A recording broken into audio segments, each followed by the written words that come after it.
Blossom, cherry blossom. माउलिंगलং इधर से कितना टाइम लगेगा? এই ফুল দেখার জন্য লোকের ভিড়। কি খাচ্ছ? বাজে ৮টার মতো, তো ভাবছি যে ব্রেকফাস্টটা।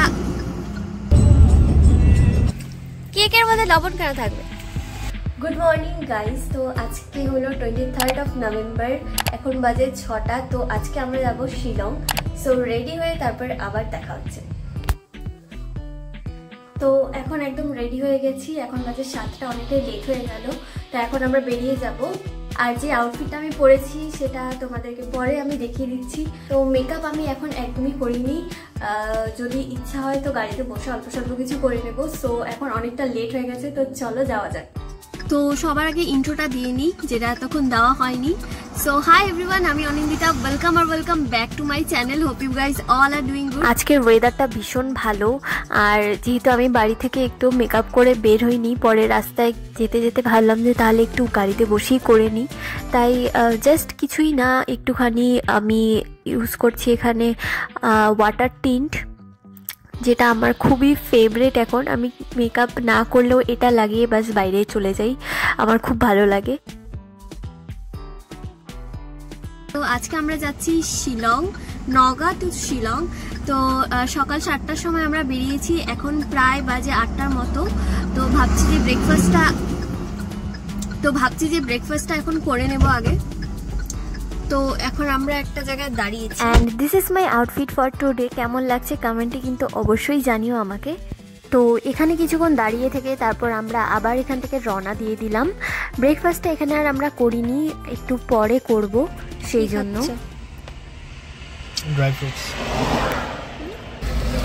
হোমমেড কেকটা একটু দেখাও, কালকে রাতে বানিয়েছি। কেমন হয়েছে বলো? দারুণ।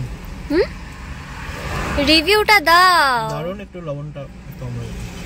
উল্টা পাল্টা কেন কথা বললো? লবণ কেকের মধ্যে লবণ কেন থাকবে?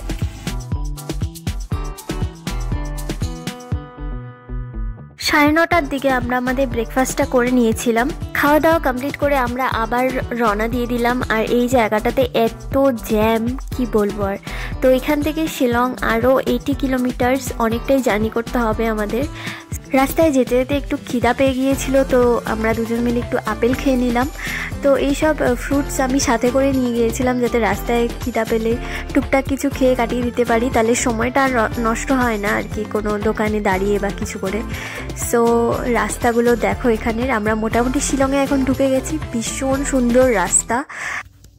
তো অ্যাকচুয়ালি আমাদের প্ল্যান একটু চেঞ্জ হলো, সেটা হলো আমরা এখন শিলং যাব না, মানে শিলং হয়েই যাচ্ছি, বাট শিলংয়ে ঢুকবো না শহরে। আমরা এখন যাব মাউলিংলং ভিলেজে, যেটা সবচেয়ে ক্লিনেস্ট ভিলেজ। আর এখন একটু একটা জায়গায় আমরা দাঁড়িয়েছি, এখান থেকে আরও হয়তো 1-2 ঘন্টা মতো লাগবে। তো এখানে একটু দাঁড়িয়েছি আমরা, কারণ এখানে একটা সুন্দর জিনিস দেখতে পেয়েছি। চলো তোমাদেরকেও দেখাই।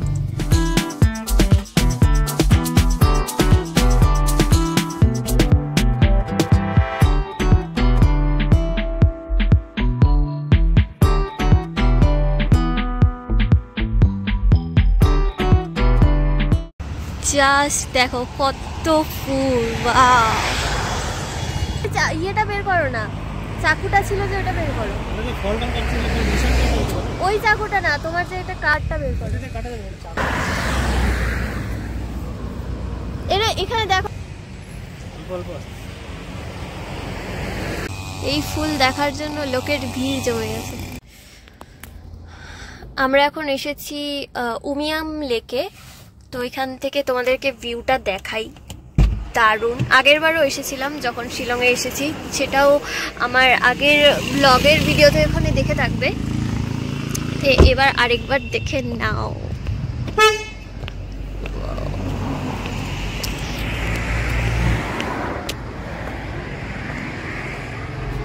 ওয়াও,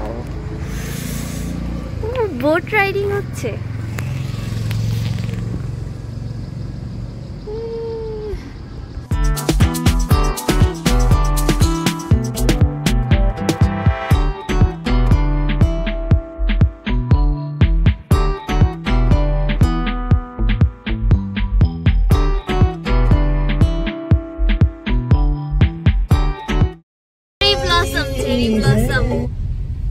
ব্লসম পেয়ে গেছি।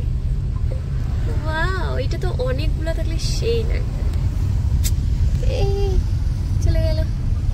এই তো কোথায় এদিকে? ও একটা একটা গাছ এরকমই, একটা দুটা এরকম। ফাইনালি আমরা শিলং থেকে বেরিয়ে মাওলিং লাওয়ের দিকে যাচ্ছি, বাট এখন অনেকটাই টাইম হয়ে গেছে, তো ওখানে সন্ধ্যার মধ্যে পৌঁছতে পারবো কিনা সেটা ঠিক নেই। তো দেখা যাক কি হয়। ডাউকি কত কিলোমিটার দেখাচ্ছিল ডাউকি? 70 না 17? আর নিচের রাস্তাটা চেরাপুঞ্জি না?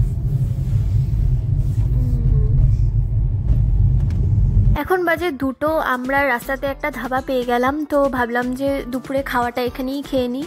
তো এখানে আমরা অর্ডার করেছিলাম লুচি আর আলুর দম।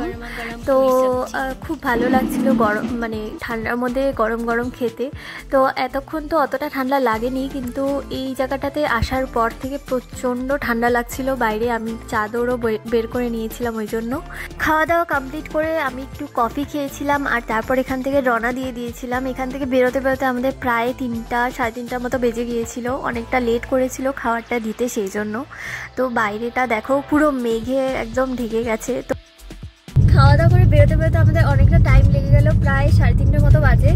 তো সেই জন্য আজকে আর আমরা মাওলিং লংতে যাব না। আমরা এখন ডিরেক্ট ডাউকির কাছাকাছি কোনো হোমস্টে একটা নেব, সেখানে থাকবো। তাহলে নেক্সট ডেতে যেহেতু আমরা ডাউকি যাবো, তো ওখান থেকে আমাদের যেতে সুবিধা হবে, টাইমও কম লাগবে। হোমস্টেতে থাকবো আমরা, সেটা তোমাদের সাথে শেয়ার করবো। So keep watching.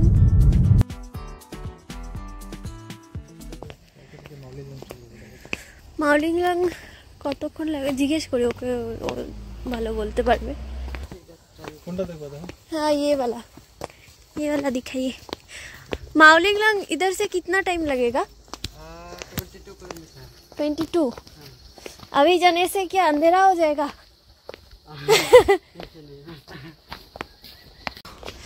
Bamboo cottage.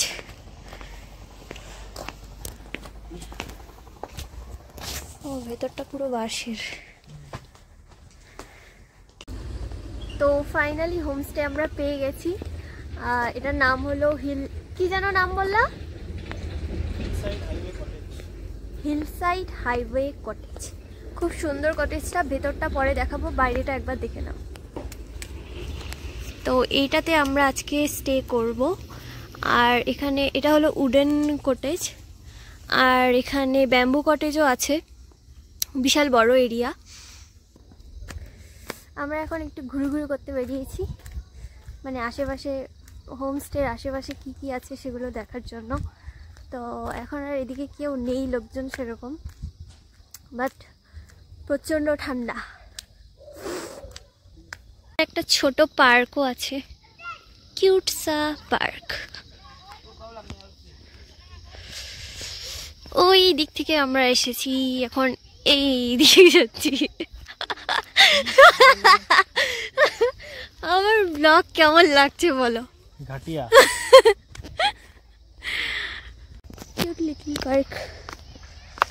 এখন এখানে আমি দোলনায় উঠবো। কোনটা বড়দের, কোনটা এটা না এটা? এটা না এটা? সবগুলোই বড়দের, এগুলো স্ট্রং। এই পার্কটাতে অনেকটা সময় কাটানোর পর তারপর আমরা আবার চলে গেলাম আমাদের হোমস্টের দিকে। তার আগে একটু জল কেনার ছিল, সেটা কিনে নিলাম। আর এটা হলো আমাদের হোমস্টে, পুরোটাই কিন্তু কাঠের। ভীষণই নতুন রকমের একটা এক্সপিরিয়েন্স হলো এখানে। এটা হচ্ছে উডেন কটেজ, এখানে একটা বিছানা আর একটা উপরে আছে। উপরে লাইটটা কোথায়? এটা হচ্ছে আমাদের উপরতলার ঘর। এরপর আমরা রাতের ডিনারটা করে নিয়েছিলাম, আর 7টা থেকে 8টার মধ্যে কিন্তু সব দোকানপাট বন্ধ হয়ে যায় এখানে। আর এটা ছিল আমাদের ব্যালকনি থেকে বাইরের ভিউ। তো এই ছিল আজকের ভিডিও। নেক্সট পার্টে কিন্তু আরও নতুন নতুন জিনিস দেখতে পারবে, খুব সুন্দর সুন্দর জায়গায় যাব। সো কেমন লাগলো ভিডিওটা অবশ্যই কমেন্টে জানিও, ভালো লাগলে বন্ধুদের সাথে শেয়ার করে দিও। আজকের মতো এই পর্যন্তই, দেখা হচ্ছে নেক্সট ভিডিওতে। Till then bye and take care.